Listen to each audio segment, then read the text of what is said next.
grupos em contraste com outros grupos, as fronteiras étnicas, por exemplo. Muitas vezes aparecem nos temas estudados no âmbito do núcleo, aparece a etnicidade no contexto de demandas territoriais. E muitas vezes também no contexto de demandas por direitos diferenciados de reconhecimento. Às vezes aparece com trabalhos focalizados em torno de um conceito que é debatível, etnogênese. O próprio João fez uns comentários bastante pertinentes sobre o conceito de etnogênese na introdução à viagem da volta. E principalmente as relações gerais de minorias étnicas com relação à sociedade majoritária. O que aparece menos em nossos trabalhos no MEP são trabalhos focalizados, por exemplo, no conceito de raça, em todas as suas implicações, e pouco trabalhos que focalizam temas como identidade nacional e nacionalismo. Em termos de populações que, em nossa prática, o MEP aparece nos trabalhos, é claro, os indígenas, em primeiro lugar, principalmente os indígenas do Nordeste e um pouco menos os indígenas da Amazônia. Só em segundo lugar, estudos sobre comunidades de quilombolas e outras minorias étnicas, como os chamados ciganos ou a minoria judaica aqui no Recife. E recentemente, isso eu acho muito instigante, apareceram trabalhos que focalizam os migrantes africanos no Brasil, migrantes de países lusófonos e não lusófonos, por exemplo, estudantes africanos. O que me chamou a atenção em nossas práticas do núcleo também são as referências teóricas que frequentemente aparecem nos trabalhos e nos debates. Claro, Friedrich Barth quase sempre aparece, como João bem observou, muitas vezes uma leitura bastante recortada, basicamente um texto antigo de Friedrich Barth, dos anos 60, que majoritariamente citado não é, na realidade, uma recepção, um debate de uma obra de Friedrich Barth, mas basicamente de um texto. Os textos do saudoso Roberto Cardoso e algumas outras referências frequentes são as teorias de etnicidade de Streff-Fenard e Boudinha e, claro, os trabalhos do próprio João Pacheco e uma série de monografias produzidas no Brasil. Perifericamente também referências aos textos de Max Weber e Pierre Bourdieu. Menos o que me chamou a atenção são os trabalhos que se baseiam, mais raros são os trabalhos que se baseiam em inspirações na obra de Edna Cohen, por exemplo, embora ele seja uma referência muito importante no contexto de teorias de etnicidade. A gente pode se perguntar por quê. Eu ainda não tenho nenhuma explicação fechada, mas é uma constatação. Eu estou observando que Edna Cohen é um autor não tão referenciado aqui no MEP. Raramente temos explorações teóricas de autores que aparecem naqueles Oxford Readers e outras coletâneas, boas coletâneas sobre etnicidade, e quase não temos uma exploração de autores que questionam criticamente o próprio conceito de etnicidade ou a forma como etnicidade, o conceito é usado como uma característica de grupos, de coletividades. Em termos materiais, até podemos constatar que nossa biblioteca setorial, no térreo que antigamente foi tão categoricamente criticada, está ficando bem melhor. Quem entra lá, dá uma olhada na estante sobre obras que têm a ver com a etnicidade, hoje em dia vai encontrar uma bela coletânea de livros de proveniência internacional e nacional. Hoje em dia, pelo menos não podemos mais alegar aqui de ter uma pobreza material bibliográfica na biblioteca. Isso mudou radicalmente nos últimos anos. Bom,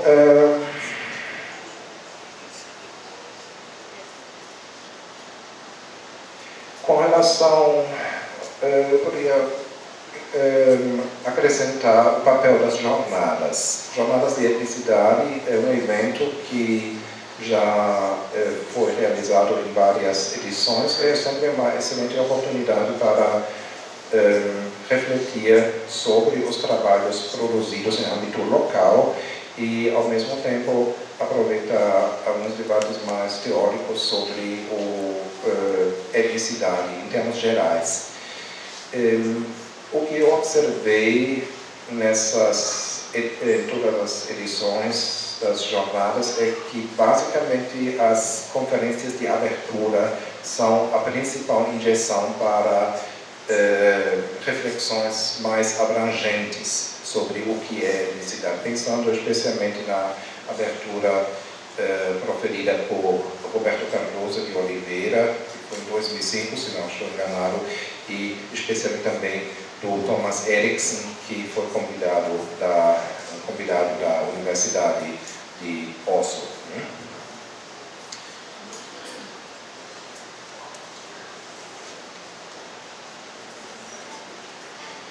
Em termos gerais, eu teria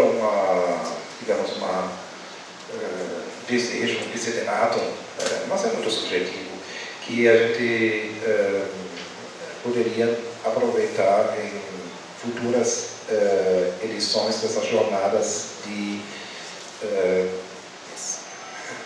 de aprofundar mais os próprios debates críticos sobre o conceito de etnicidade, porque etnicidade, existem teorias de etnicidade, mas o próprio conceito, a meu ver, representa uma teoria, porque se pressupõe que existe alguma coisa como etnicidade. É um pouco parecido como a ideia de evolução. Evolução é uma teoria, mas a gente precisa nortear e identificar aquilo o que justifica operar com determinada teoria para ver se ela de fato explica aquilo o que ela deveria explicar. E nesse sentido, eu me senti, através de leituras passadas, bastante estimulado ao ver que um autor como Thomas Eriksen também coloca questões que dizem respeito a o que a etnicidade não explica. E onde a etnicidade não explica nada. No capítulo final desse livro introdutório a etnicidade, Ethnicity and Nationalism, há um capítulo final que tem o título The Non-Ethnic e a questão Beyond Ethnicity, né? onde temos essas situações, esses momentos onde a etnicidade não explica mais nada. E um outro autor que eu acho interessante, que por enquanto ainda não foi aproveitado aqui nas aulas, se chama Rogers Brubaker, e o livro muito interessante se chama Ethnicity Without Groups, onde ele começa a pensar em etnicidade não como uma característica de coletividades, mas como alguma coisa que está nos indivíduos. Bom, esses são alguns rumos que eu gostaria, que eu sintetizei, um pouco o trabalho histórico, depois do pré-histórico, e checando esse ou aquele rumo que temos no NEP e alguns desideratos para os rumos futuros do NEP. Né? Bom, agora posso repassar a bola ao coordenador da mesa e agradecer pela atenção.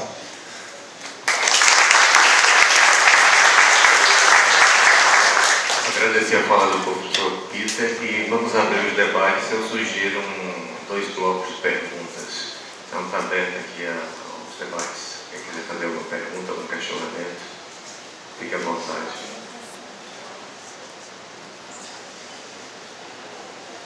Todo mundo cansado, querendo almoçar, com fome.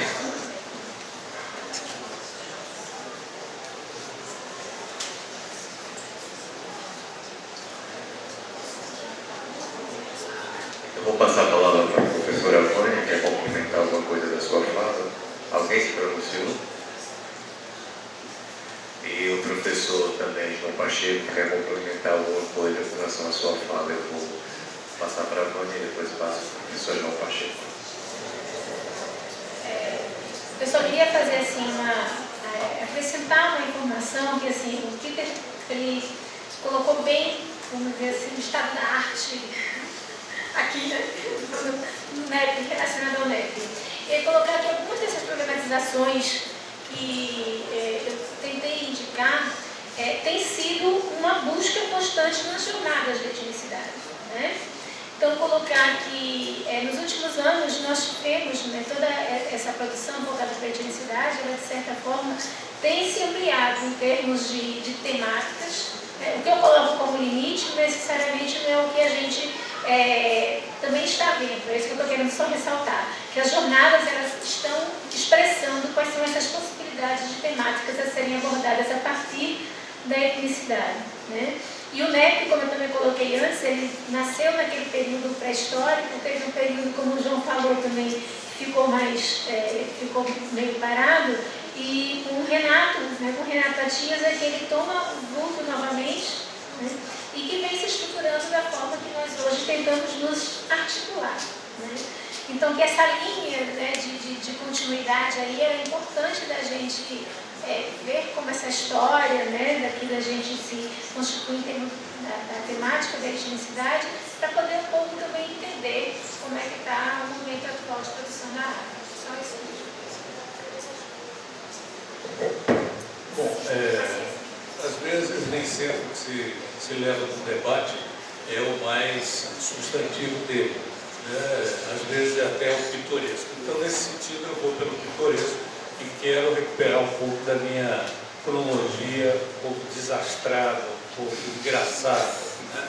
Quer dizer, eu quando me situei ao pensar em fazer essa demarcação, eu pensei muito no nosso público aqui, na maioria do nosso público. Né? Quer dizer, são jovens que estão fazendo a universidade, começando ou terminando ou fazendo a pós-graduação, mas é um público muito jovem, que não retém essa história.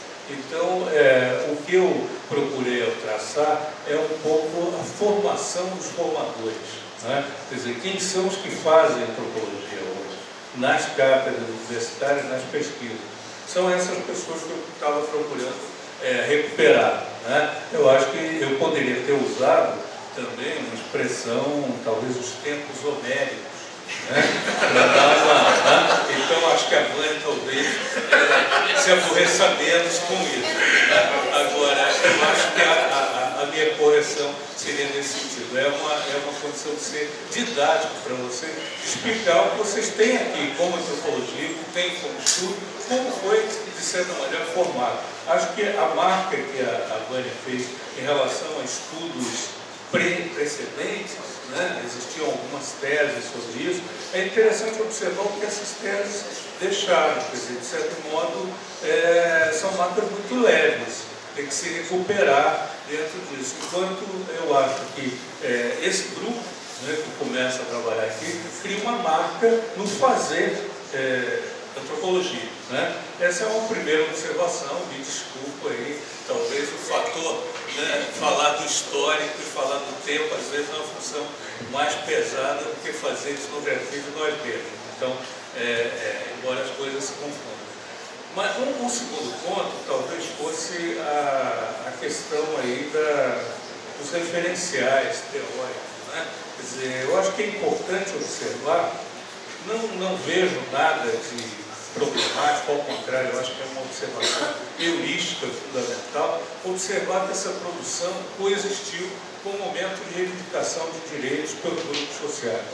Eu acho que isso faz parte de uma marca fundamental.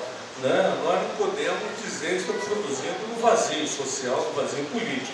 Nós estamos produzindo dentro do contexto histórico e essa produção tem uma resposta da parte dos nossos interlocutores que aceitam conversar conosco, não por ser uma perda de tempo, mas porque acham que aquilo tem importância realmente. Nós escrevemos que também achamos que tem importância. Então, na verdade, as marcas são bem ligadas efetivamente à consolidação de direitos. Isso, sem dúvida, pode ser feito paralelo com uma série de outras formas da antropologia. Antropologia feminista, enfim, uma série de outras práticas que nasceram sobre a descolonização, as várias modalidades de antropologia pós-colonial, etc. Todas elas estão marcadas por interesse em movimentos, grandes movimentos políticos. Né? É claro que a antropologia, dentro da sua própria história, ela apagou, né, ou deixou mais apagada essa relação com o processo de expansão colonial. Mas eu acho que nem a marca impugna a produção, né, nem também ela significa que vai ter que ser repetida hoje, porque eu acho que os antropólogos hoje não podem fazer etnografia clássica sendo clássicos na postura de relação com seus informantes e com as suas comunidades. Eles têm que ser no mínimo orientados através da ação de ONGs e de outros que realmente fazem deslizar a pesquisa deles dentro de um contexto social completamente modificado, onde realmente a condição de objeto de um antropólogo ela não é mais aceita por índio algum em nenhum lugar. Então eu acho que realmente é uma mudança importante. E, para finalizar, talvez é uma referência um pouco assim dos elementos conceituais. Né? Eu acho que a relação com a prática, quer dizer, com a prática da etnografia, com trabalhos em curso, com testar, aplicar teorias, né? Testar, explicar realidades, ela tem um aspecto muito salutar, que é de não se cria nenhuma relação fetichista com o quadro teórico. Né? Então, por exemplo, que a boa prática acadêmica sempre diria a nossa dimensão é a pesquisa, e não estarmos reinterpretando o mesmo autor, né? Isso seria uma escolástica, não uma pesquisa. Mas eu acho que no caso, por exemplo, as referências com antropologia política, grande parte dessas referências se perdeu um pouco com o tempo, ou pelo menos ela se incorporou em algumas formas mais ricas. Né? Eu acho que o próprio Barthes, ele tem evidentes limites dentro da perspectiva dele. Quer dizer, o empiricismo inglês, a relação, um certo desconhecimento em relação à história, uma relação muito simplificada com a formação dos Estados nacionais. Existe uma série de problemas dentro do enfoque dele. Né? E eu acho que nós, na medida que trabalhamos sempre com perspectivas concretas, estamos importando, né? Importando de Pernambuco, importando da Noruega, importando de qualquer lugar, né? Soluções que sejam práticas para as nossas questões. Então, nesse sentido, essa unidade teórica ela não é dada assim por uma referência, por uma linhagem, puro sangue, teorias tais. Eu acho que isso, felizmente, Roberto Cardoso entendeu muito bem no seu fazer antropologia, e eu acho que algumas das pessoas mais associadas entenderam muito bem. 3 observações aí, meio esclarecedoras sobre a minha fala, na medida que ninguém perguntou, enfim, não queria ficar com essa pecha aí, nem mais para a manha da pré-história aí, né? Quer dizer, ótimos pesquisadores, importantes, jovens, criativos, bonitos, etc. Então não pode ser colocado na pré-história. O exercício foi outro. Tem 2 perguntas aí da plateia, vamos aí resistir mais um pouquinho. O professor Pérez também quer fazer uma colocação.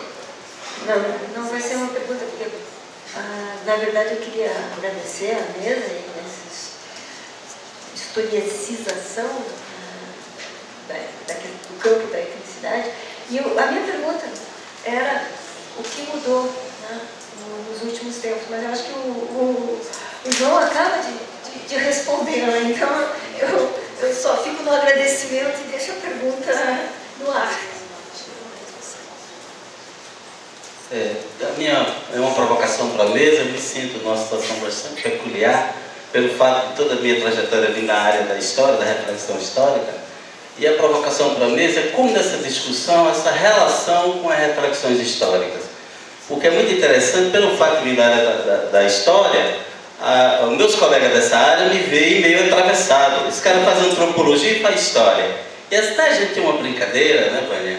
Eu estou também invadindo o mundo da antropologia. Então, de uma certa forma, provocar a mesa para pensar como é que se dá também ampliar o debate, essa relação com as pesquisas históricas, quando se trata de etnicidade, e principalmente pensando no Nordeste, e que reflexões históricas, a partir de que perspectivas? Não sei se como o Carlos está dizendo, eu juntei um pouco educação e migrações, e isso mais uma tentativa de fazer isso, porque eu sempre me questiono por que a etnicidade e estudos sobre negros não se andam muito bem juntas, né? A gente tem etnia e raça, é uma velha questão, a gente vai nas nossas antropologias lidando com ele, mas uma coisa que eu acho interessante é como é que já criou novas oportunidades e novas maneiras de pensar.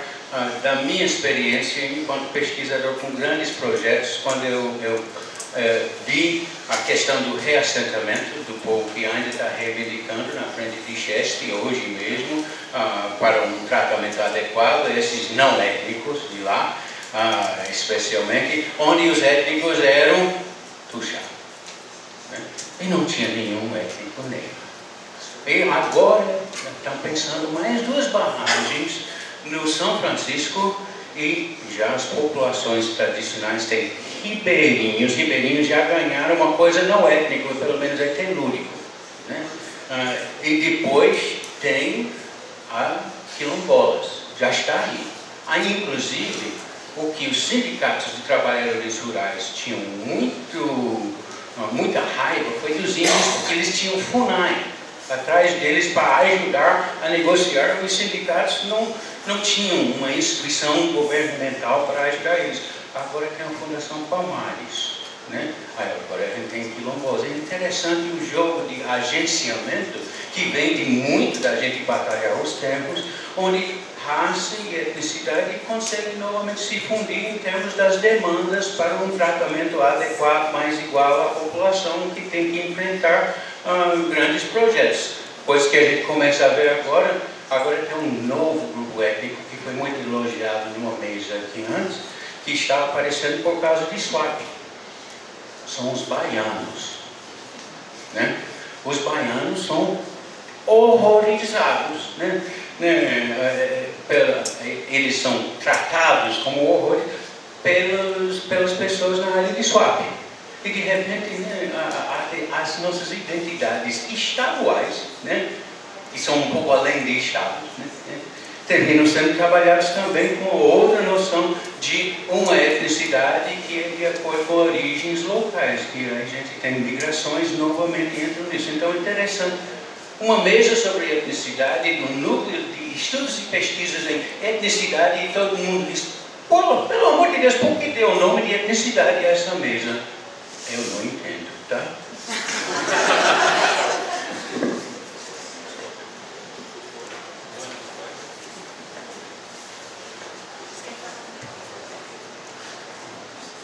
Eu acho que a primeira questão da provocação do Edson, eu acho que o trabalho do João, né, que vem desenvolvendo, cadê Edson?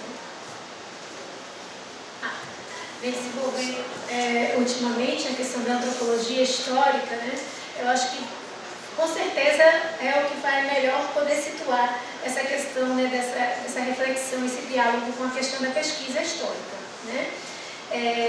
Sem sombra de dúvidas, é um diálogo fundamental, e eu acho que nós pensamos aqui em relação à questão dos povos indígenas, nós pensamos no reconhecimento de direitos, os elementos, desde que eles sejam bem entendidos aí, não sejam colocados como também cristalizados e como fontes de verdade, mas como de interpretação sobre esse processo, eles são fundamentais. Eles é que podem dar para a gente exatamente a possibilidade de pensar para essas construções, né, classificatórias e onde é que são colocados os indígenas e outros grupos mais em relação à questão dos direitos. Em relação ao Scott, ele toca isso de vez em quando, não é só aqui não, né? De vez em quando nos corredores, falando um pouco das escadas e corredores, ele adora fazer essa questão. Naquele momento que vocês trabalharam, era fundamentalmente Tuxá e Pancararu, né? Que vocês trabalharam com a questão da barragem de Taparica. Hoje, a gente vem discutindo essa questão, né, da etnização, né, desse... Oi?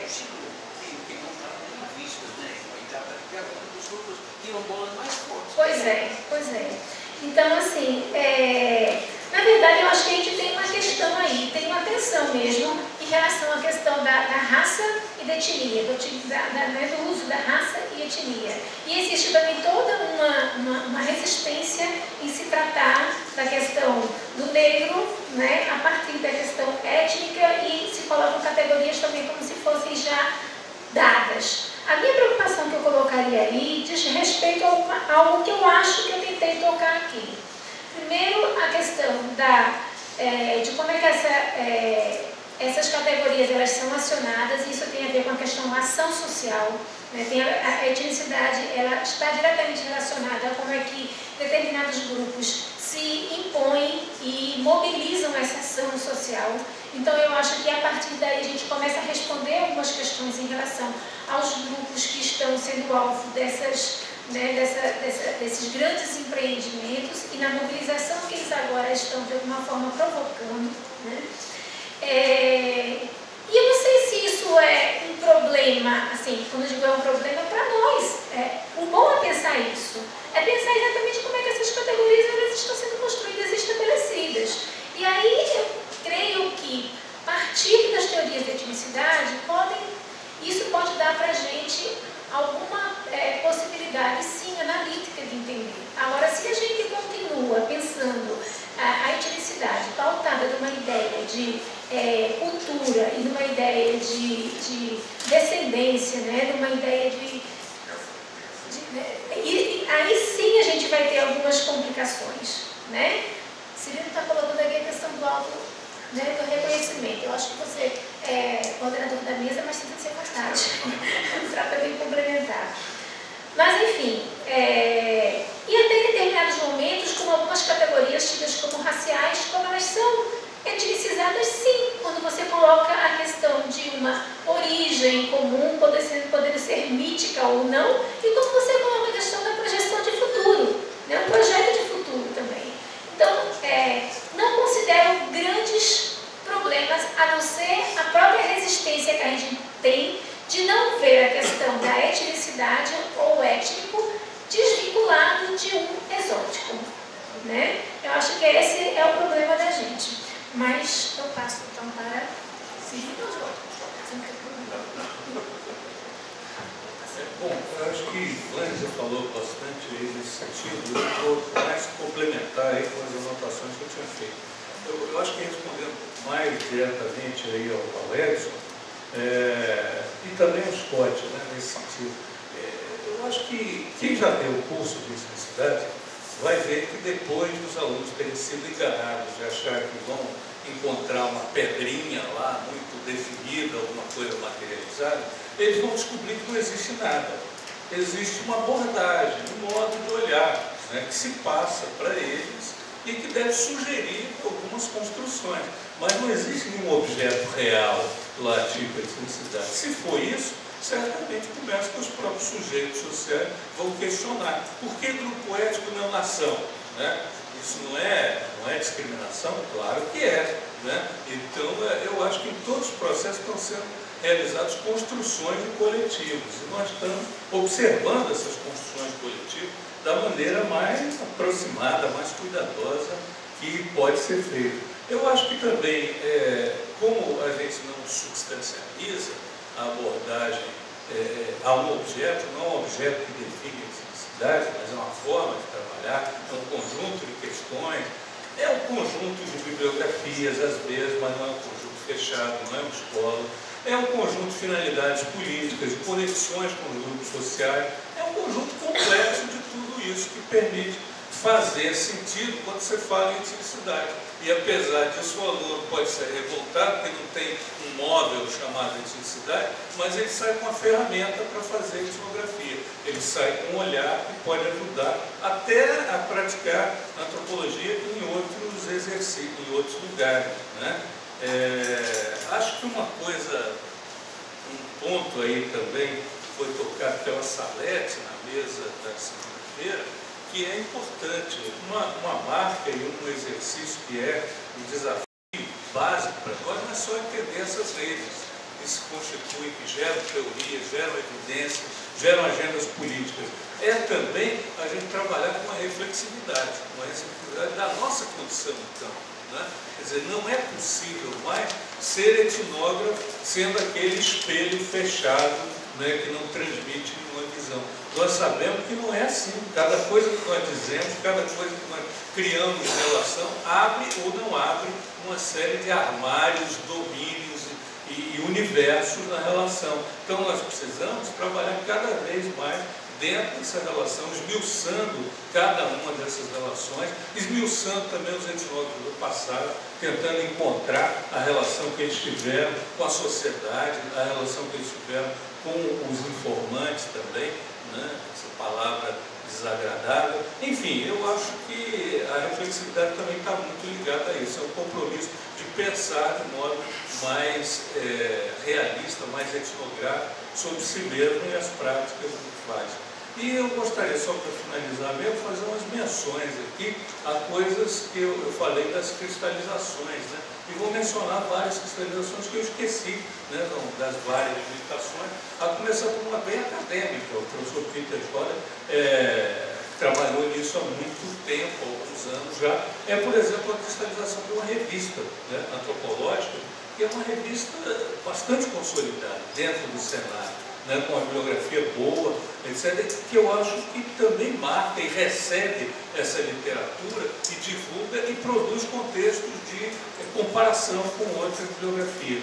Eu acho que existem iniciativas aí, né, através da Fundação Rocamu, de realização de repensar um atlas de terras indígenas, enfim, uma atividade que tem vários, quase todos aqui, nos envolvemos e que eu acho que em algum momento há de dar um retorno social e político interessante. E uma coisa que me deu muita alegria foi receber aí na reunião nossa em Brasília, né, lá no IPEA, né, uma publicação feita pelo PNCSA, Projeto Nova Cartografia, é uma publicação destinada aos indígenas. Então, são pequenos encartes produzidos por ele, onde aparece um pouco, não indígena emplumado, não indígena do ritual, não indígena que o antropólogo destila para fazer uma análise de acordo com as temáticas que ele privilegia, mas um índio real, as figuras reais, usando roupas, né, crucifixos, uma série de coisas, e falando de situações bastante incômodas, cobrando dos antropólogos tomada de posição, discussão de direitos mundiais, enfim, eu acho que é um mundo muito real. E é uma produção em que antropólogos estão envolvidos, né? Vânia recentemente produziu um livro sobre o Chicão, né? Um livro muito bonito sobre o Chucuru, também pelo projeto Nova Cartografia. Então são intervenções diretas dentro do campo político, que são feitas pelos antropólogos, sim. E eu acho que convém também nós entendermos que a política não se faz fugindo dela, né? A política se faz também tendo atuações claras e com certo sentimento de controle em relação aos limites que são seguidos. Então, nesse sentido, o compromisso com a etnografia e o compromisso com a reflexividade são coisas fundamentais para que a nossa ação possa ser alguma coisa balanceada, útil e direcionada. Bom, considerando o avançado da hora e na parte da tarde, alguns colegas já estão embarcando no final da tarde, a gente vai dar por encerrada essa sessão e pedir para que todos realmente estejam aqui às 2 horas. É isso? Então, muito obrigado. Então, muito boa tarde a todos. Então, nós vamos iniciar a última mesa, que é Imagens, Patrimônio e Museus. Eu queria dizer que a professora Tânia Calvo pede desculpa, mas não pode comparecer. Ela está com problema de vista e não pôde chegar até aqui, né?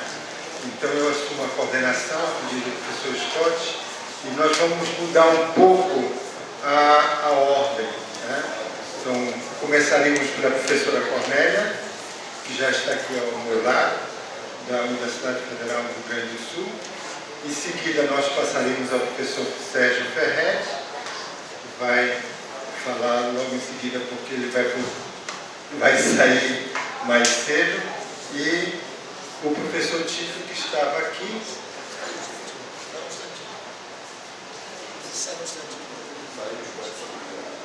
E por último eu vou encerrar com uma apresentação sobre imagens e museus, né, apresentando sobre a coleção de Carlos Estevão de Oliveira, né.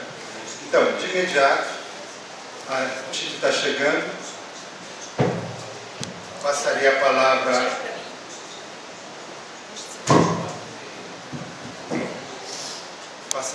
à professora Cornélia. Então, boa tarde a todos. Como já consta aqui nos slides, agradeço imensamente ao Terry e a toda a sua equipe, Renato, enfim, pela recepção, pelo convite, e parabenizo também pelo resultado deste evento.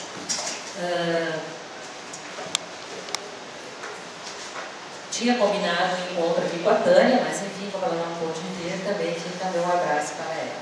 Bom, é claro que eu vou falar da construção de uma rede de pesquisa e pesquisadores de antropologia da imagem no âmbito do campo antropológico do Brasil, porque é uma das linhas de pesquisa que eu tenho coordenado, que eu tenho orientado, e é por isso então que eu propus para essa mesa, que é uma mesa que discute vários campos de conhecimento, esta trajetória. Tá? Bom, essa trajetória, ela se inicia a partir do momento, e eu vou falar a partir do momento que eu também tenho conhecimento e uma relação com essa rede, que é no retorno do meu doutorado, lá por volta do início dos anos 90, e nós temos, naquele momento, como rede de pesquisas em imagem, o NAV na UFSC, o LISA na USP, na Unicamp tem tanto uma pesquisa orientada pela Bela Bianco, quanto pelo Etienne Samana, Multimeios, o Renato Titaca, o Hélio, enfim, uma série de pesquisadores que estão fazendo uma interface em antropologia e a pesquisa com imagens. Na visual, está sendo aberta naquele momento na URGS, o INARA na UERJ, entre outros, e o núcleo de imagem aqui na UFPE, e uma discussão imensa em várias arenas de encontros científicos em relação à antropologia da imagem. Bom, eu vou propor essa rápida trajetória a partir do que eu entendo como uma autopoiese, ou seja, eu estou tentando mostrar para vocês que é um grupo de pesquisadores, é uma rede, é um rizoma de pesquisadores que só interessa na medida em que existe realmente uma circulação desse conhecimento em vários formatos. Tá?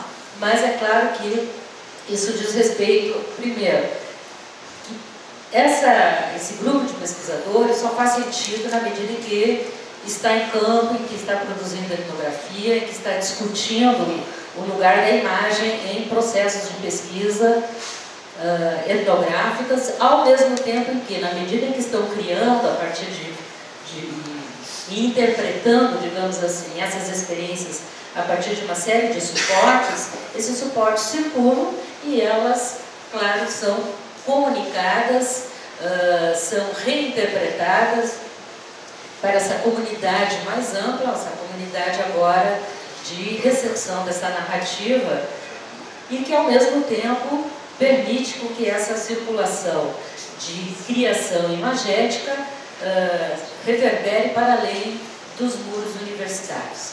E a ideia de autopoieses é no sentido justamente de uma abertura e de uma espessura dessa criação e transcriação, enfim, e recriação. E claro que muitos nomes, inclusive, são tão microscópicos, é tanta gente, é uma rede tão densa entre professores, pesquisadores e alunos, que muitos nomes, inclusive, vocês não vão enxergar a olho nu, mas eles estão todos aí e teria que ter algumas lentes especiais, tá? Mas ninguém foi esquecido e é claro que o esquecimento aqui seria saudável no sentido de que esse é um diálogo aberto e vocês têm que dar continuidade a essas interrogações. Mas quem são essas criações científicas que eu falo no campo da antropologia visual e da imagem?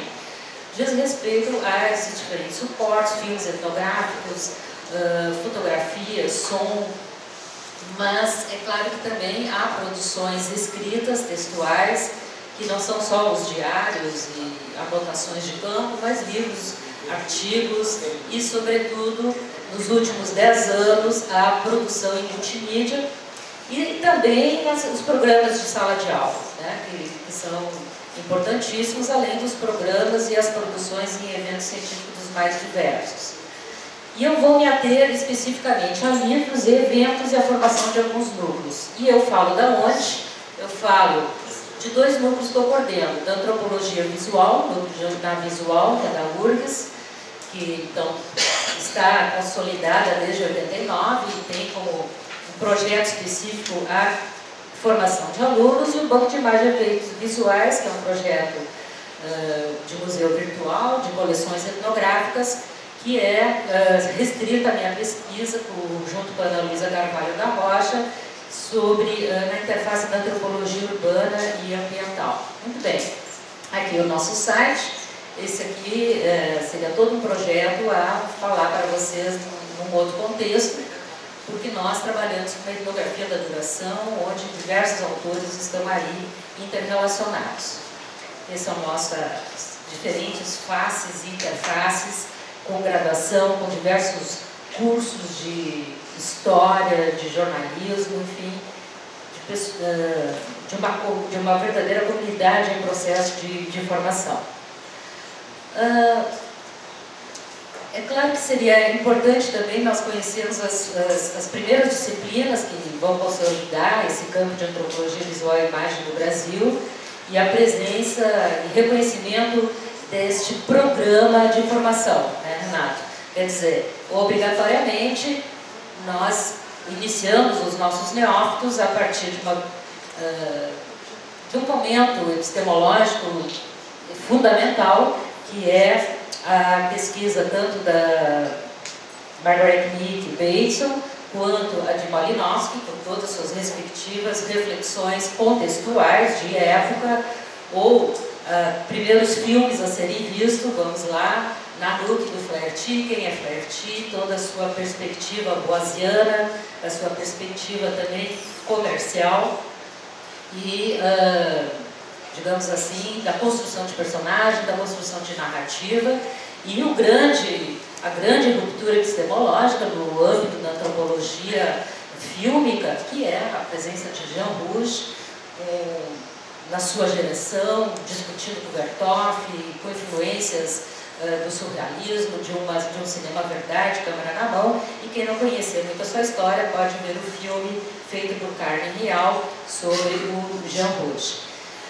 E nesse momento também nós temos uma comunidade de debate interpretativa que começa a retornar, né, naquele momento os programas de pós-graduação estão começando a criar as linhas de pesquisa antropologia e imagem, nós estamos aí retornando da França, da Inglaterra, dos Estados Unidos, e vários nomes, inclusive, nos acompanham a partir dessas trajetórias, vêm ao Brasil, também dão aula, também ajudam a abrir vários núcleos de pesquisa.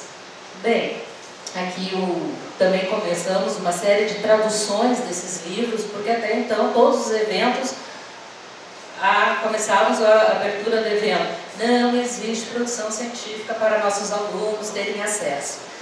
Mais recentemente também, além de Bates e Malinowski, a grande influência deste casal, Mark Budal, para o cinema intertextual, e vários outros antropólogos internacionais que estão aqui microscopicamente colocados, mas eu vou me deter apenas alguns slides. Pierre Verger é reconhecidamente naquele momento também, na medida que a comunidade começa, essa rede começa a se encontrar em eventos, a retomar a coleção do Pierre Verger, que ao mesmo tempo passa a ser valorizada pelas tecnologias e pelas próprias fundações de amparo a essas coleções etnográficas. Muito bem, quando é que começa? Nós sempre nos perguntamos quando é que será que começou realmente uma proposta de uma linha de pesquisa, essa só a pergunta, uma linha de pesquisa de antropologia visual e imagem, um pouco para a gente se reconhecer em termos de comunidade interpretativa. É sempre colocado nos nossos encontros que é este momento, em primeiro lugar, em que o Buran participa de uma pesquisa, de uma dissertação de mestrado da Ana Luísa Freire Salas, em termos de valorizar agora uma pesquisa antropológica com fotografia e com filme, e é resultado dessa pesquisa, anos 80, e o curso promovido pelo IGPA, na Católica de Goiânia, em torno da obra do Gesco e toda a sua coleção fotográfica. E em seguida, Multimeios também está já formando vários antropólogos na interface com as comunicações. O papel de Etienne Samori é fundamental, e já em 87 nós temos um núcleo e uma rede de pesquisadores em ciências sociais com bastante influência de Bela Bianco e Ana Maria Galán. O primeiro seminário de visual que teve mais impacto certamente foi esse, no âmbito do segundo Festival Latino-Americano do Cinema dos Povos Indígenas, organizado pela Cláudia Menezes, e que tem por publicação cadernos de textos que passa a configurar uma presença obrigatória nos nossos programas de disciplina. Sobretudo, eu destaco o fato da Cláudia propor aqui um método, ou registro visual como um método antropológico, vários textos, isso é retomado. Nós temos ONGs que estão se consolidando na pesquisa com imagens, como o Centro de Trabalho Indigenista, e o projeto do Van Sancarelli, de vídeo e reafirmação étnica, e ele propondo isso, a própria imagem como um projeto político junto a esses grupos e essas comunidades para a construção, né, para a ressurgência, para a reconstrução das suas próprias imagens e das suas próprias comunicações intergrupais. E Milton Buran também falando da adequação da linguagem fotográfica e cinematográfica nesse sentido, a partir de pesquisas com imagens. Em seguida, a Patrícia Montmori e seu esposo, o parente, também tem o feeling de organizar uma empresa para a Mostra Internacional do Filme Etnográfico. Aí começa a circular muito o nome internacional de cineastas que certamente nos trazem vários subsídios e vários desafios para a construção de núcleos de pesquisa, para a construção, enfim, de desafios no âmbito do próprio campo antropológico. Essa é a produção de um livro que sai desses primeiros encontros, Cinema e Antropologia, Dominique Galois, outro nome que eu gostaria de citar para vocês aqui, já está a Clarice Peixoto e o próprio parente, enfim, tantos outros, a Cláudia Menezes também discutindo essas primeiras reflexões sobre o que é uma antropologia visual e imagem, como é que nós vamos construir os nossos núcleos, como é que nós vamos propor, inclusive, programas e disciplinas no âmbito das universidades. O catálogo também traz vários textos desses pais fundadores que começam a circular agora também já na internet, que a gente tem acesso para podermos dar aula. Em 97, o Mauro Cury faz um levantamento até para reconhecer, a pedido da Uncox, Quem são esses pesquisadores de antropologia e imagem, ciências sociais e imagem? Esse livro, em seguida também, ele próprio organiza um livro já juntando vários pesquisadores nesta área, como, por exemplo, aqui a própria Clarice, Marc Piot, Jane Grobe, a Miriam Moreira Leite, entre outros, que já estamos agora, enquanto rede de pesquisadores, não só produzindo filmes, produzindo ensaios fotográficos, produzindo pesquisas sonoras, mas também tentando trazer uma produção impressa, e é nesse sentido também a minha busca de reconhecer essa trajetória editorial. As pesquisas com fotografia, quer dizer, como nossos informantes, nossos interlocutores dialogam conosco, abrindo seus álbuns de família para que possamos também trabalhar com essas representações e hierarquias, e as próprias jornadas que passam a ser organizadas, começam em Porto Alegre, 92 e 94, e aí uma série de eventos, né?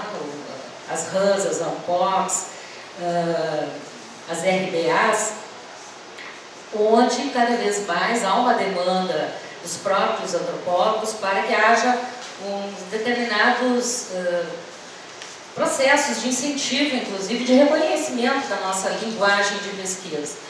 Certamente aqui Marc Piot, a Bela fizeram um esforço enorme, organizaram um projeto de concurso que foi lançado então em Salvador em 96, na gestão da Marisa. Em seguida também nós organizamos uma Horizontes Antropológicas dedicada com resultados de pesquisa tanto do primeiro evento das jornadas quanto desse encontro em Salvador. O Caderno de Antropologia e Imagem também surge a partir desse incentivo da Patrícia de construir essa mostra internacional e com a circulação cada vez mais presencial desses cineastas e intelectuais que vêm conferenciar conosco, nos dar aulas sobre a pesquisa com imagens, que está bastante avançada, digamos, em termos de produção, em termos inclusive de apoio à pesquisa no âmbito britânico, no âmbito norte-americano, europeu, enfim. E o Caderno de Antropologia e Imagem segue a sua trajetória, circulando essa produção internacional, tanto quanto a produção dos antropólogos e colegas de interface, refletindo sobre a pesquisa com imagem. Nessa época também, o Rubem Caixeta propõe um fórum de debates e um festival de filme etnográfico que segue a sua trajetória no âmbito da Universidade de Minas Gerais.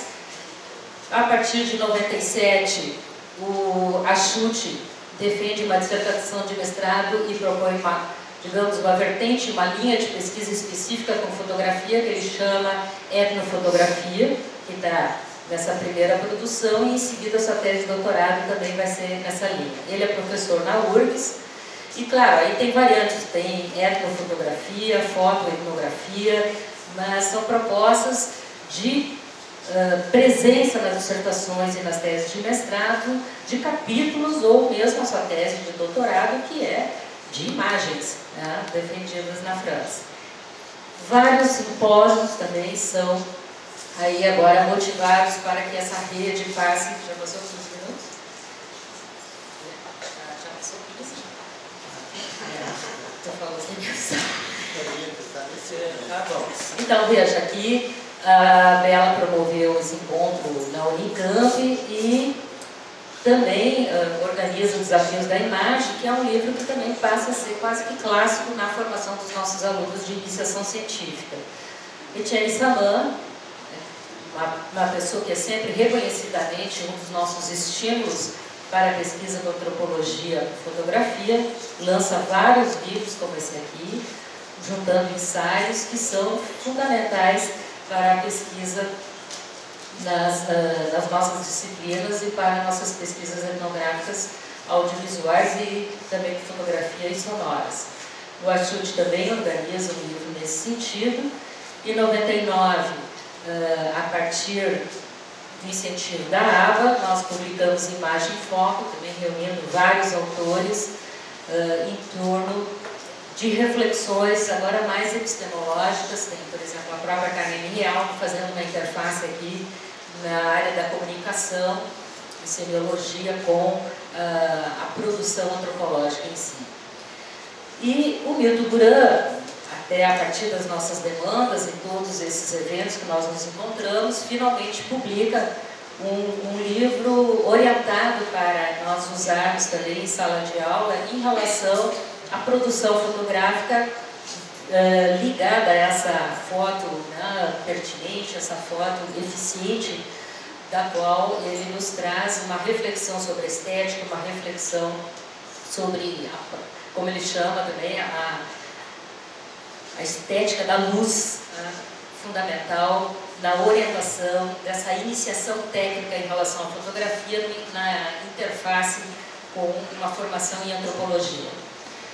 No Kiev, nós organizamos uma revista eletrônica, todos vocês estão convidados para publicar essa revista, espero os alunos da UFPR e os alunos do Renato nos mandem artigos, que é uma revista eletrônica que busca justamente divulgar essas pesquisas de toda ordem em relação à produção imagética.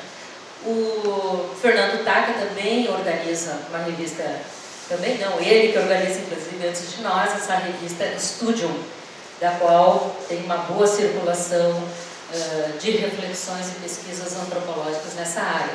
Em 2000, vocês, Clarice Peixoto, voltando do Rio, também publica em português essa etnografia sobre envelhecimento com produção fílmica. E em Gramado, em 2002, na RBA, na gestão do Rubem, o prêmio Pierre Verger, que antes era só fílmica, agora também vai ser fotográfica. E aí vários livros passam a aparecer como propostas e resultado dessas pesquisas de pesquisa fotográfica e pesquisa também fílmica. E os eventos se proliferam nos diferentes campos e diferentes regiões. Em Curitiba, em seguida, este livro é fundamental, Etienne Saban orienta a tese do André Alves,